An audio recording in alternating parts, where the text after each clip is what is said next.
I've come so far away from home. There's no way I'm turning back now. My destination is unknown, so I'll keep pushing, never slow down.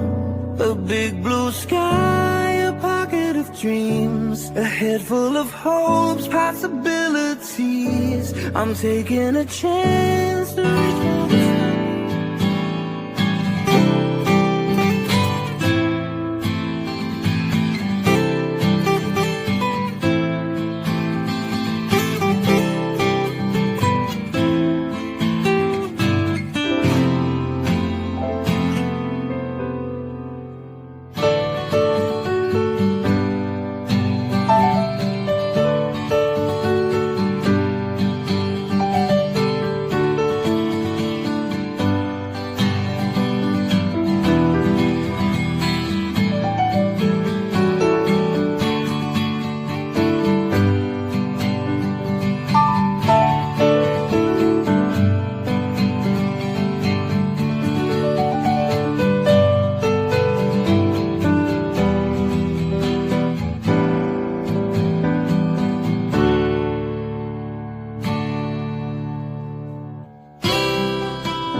Welcome back sa ating channel.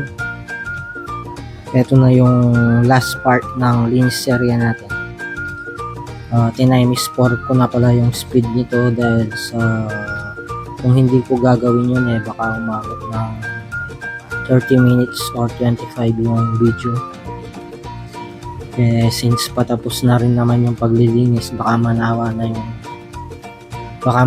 na kayo na puro grass cut na lang ang ginagawa or bush cut. Anyway, yun nga, halos patapos na ako dito dahil sa dulo-dulo na. Yun nga lang ang problema is hindi ko natapos yung paglilinis dyan dahil sa naubusan ako ng gas. Tapos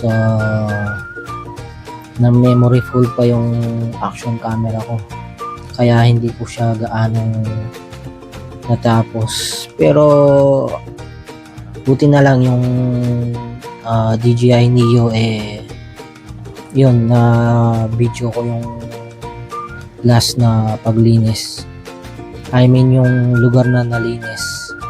Pero yun nga, yung dulo hindi ko pa natapos, may mga napier pa rin at saka sukal. Siguro sa susunod na balik ko na lang. May santol, no? Anyway, sa susunod na balik ko na lang, doon ko na lang tapusin. Yun nga, kasi naubusan ako ng gas dyan. Tapos ang plano ko sa susunod na pagbalik ko, yung mga pader, yung mga bob wire, yun yung linisin ko. Tapos siguro mga i-check ko yung iba kasi may mga nakita akong naputol. Ewan ko kung gawang tao yun o naputol dahil ng alawang. Anyway, i-check ko na lang sa susunod since wala naman mga prutas dyan, wala naman silang oo nga pala yung santol, no? Sana sa pagbalik ko may mga bunga pa yung santol, sana hindi akyatin. Anyway, wala tayong magagawa kung wala kasing nakatira dyan. Pero kagandahan naman may mga prutas pa akong nakikita. Eto na pala yung dulo na sobrang kapal na mga napier grass. Kahit na malilim yung lugar, talagang tumutubo pa rin yung napier dahil tuloy-tuloy yung ulan. Lumabong sila or kumapal. Kaya sa susunod na balik ko, i-check ko yan kung nabuhay ba sila or tumubo ulit. since bibili rin ako ng bagong gas para linisin yung dulo, ikakat ko na rin yung mga ano. Tapos kung may oras pa ako, try ko na rin kain yung mga napier para ma-deadball na. Kasi yun nga, plano ko sa susunod na maglinis ng barbwire, i-repair yung mga barbwire. Tapos dito, nasa dulo na ako dito, yung mga makapuno, atis, langka, guyabano.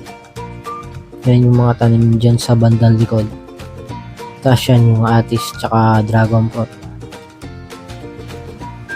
Umano na yung dragon fruit dyan, ang tawag dito yung pumunta na sa atis. Pero siguro next time na balik ko, ititrim-trim ko na lang yung atis kasi medyo tumaas na. Kapag mataas kasi yung mga halaman, minsan ang hirap kuhanin yung mga bunga. Kaya as much as possible, gusto ko yung malalapit lang or yung madali lang i-harvest. Kasi minsan sa sobrang taas, aakyat ka pa. Mas masarap yung abutan lang yung mga prutas. Kaya ayan, mahilig ako mag-trim. Tapos tinry ko rin bumili ng chainsaw para if ever may titrim, mas madali na. Pero sana sa atin, since may batas na illegal logging, medyo mahigpit yung chainsaw. Tapos ang mga nakikita ko pang chainsaw, ang lalaki. Minsan 58, 76 cc. Hindi ko naman kailangan yun. Ang kailangan ko lang naman na mga chainsaw yung mga kahit 20 cc lang, pwede na siguro yun. Basta yung mga 12 inches lang, 14 inches, ganyan. Yung mga nakikita ko sa online, 20 inches. Ewan ko, pero try ko na rin bumili nun. Since mura lang naman yung chainsaw. Nasa 2.5 or 3 yata, depende. Minsan may nakita pa ako 2,000 lang kapag naka-sale. Kaya malaking tulong din yun kung sakasakali, tulad nitong bush cutter. Nabili ko to. Tingnan mo, laking tulong. Imbis kakain ng ilang araw na pagdadamo, ayan, cut na lang, grass cut na lang. Kumain lang ng isang araw. Yun lang ang kagandahan, hindi umulan. Kasi di ba sa panahon ngayon tag-ulan na. Kaya kagandahan talaga dito. Although umuulan, pero hindi siya umulan nung naglinis ako. Bandang 5 o'clock or 6 o'clock na umulan. Kaya natapos ko siyang linisin. Pero may mga lugar pa naman na hindi ko pa natapos, tulad nung nasa dulo, yung katabi ng mangga, langka tsaka guyabano. May mga napier pa doon. Pero makikita nyo rin yun sa drone shot ng after. Ngayon, dito medyo makakapal-kapal na yun dito, kaya buti na lang hindi ako pumalik dun sa taas kasi dito pa lang naubos na yung gas ko dito Kumbaga sakto ko lang tong nalinis, tsaka yung sa tabi ng buko, yung mga napier, sakto ko lang nalinis yan. Yung pinaka problema ko na lang talaga yung sa dulo. Kaya kahit tuloy-tuloy pa rin. Hindi ko na rin nilinis yan or kinalaykay para if ever yung damo-damo maging pataba na lang sa mga halaman or sa lupa. Pero may balak ako dyan yung mga dahon ng napier grass, itry kong kunin tas lalagay ko sa ilalim ng duhat.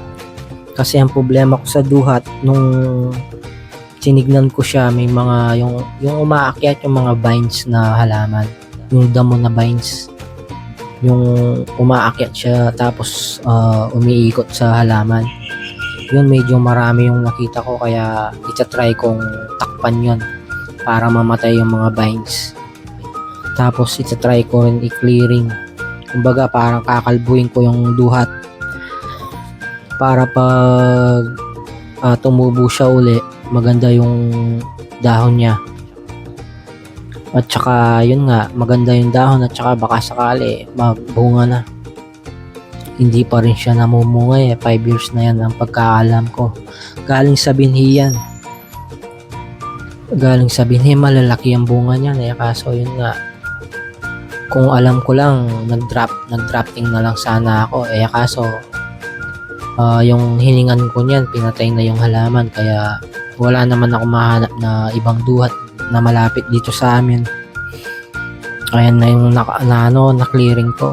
Medyo napalaban na ako dyan.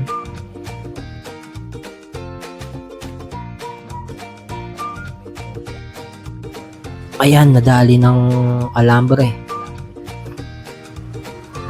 Dito na ako magtatapos kasi medyo naubusan na ako ng gas dyan. Di ko na na-video. Although naglinis pa ako dyan, kaso hindi ko na pala napansin na full memory na pala yung ano natin, yung action camera. Kaya hindi ko na nakuhanan yung nalinis ko yung Napier dyan. Pero may video ako na clearing na. Anyway, abangan nyo yung drone shot. Ito na yung last part ng linis serye. Maraming salamat. Sa susunod na video ulit. Thank you.